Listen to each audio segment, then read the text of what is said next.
Hi guys! Kim here and welcome back to my channel. So for today's video, gagawa ako ng isang makeup look and this is the graduation makeup look. Ayan, importante guys na marunong tayong mag-makeup sa sarili natin kasi mayroon akong kwento, nung graduate ako dati, hindi ako nagme-makeup nun. Merong isang parang nag-designate sa amin, dun sa school namin, ng makeup artist. Pero hindi talaga siya makeup artist. Kasi kung makeup artist siya, maganda yung kanyang pagkaka-makeup sa amin. Pero hindi. Para lang siya talagang nilagay dun para mag-makeup sa lahat. At sobrang nagsisisi ako na hindi talaga ako marunong mag-makeup nun. Dahil wala akong choice. Siya ang nag-makeup sa akin.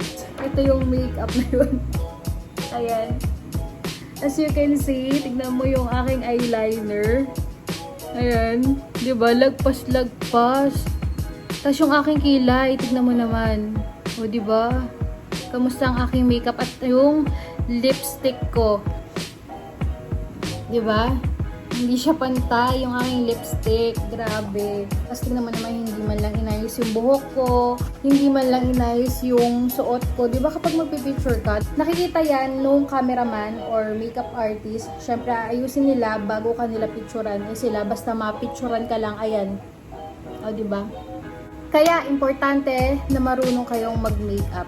Lalo na kapag wala talagang designated na makeup artist sa inyo, yung magaling talaga dun sa school nyo, ayun. At least mami-makeupan mo yung sarili mo. Dahil dyan, gagawa tayo ng isang graduation makeup look.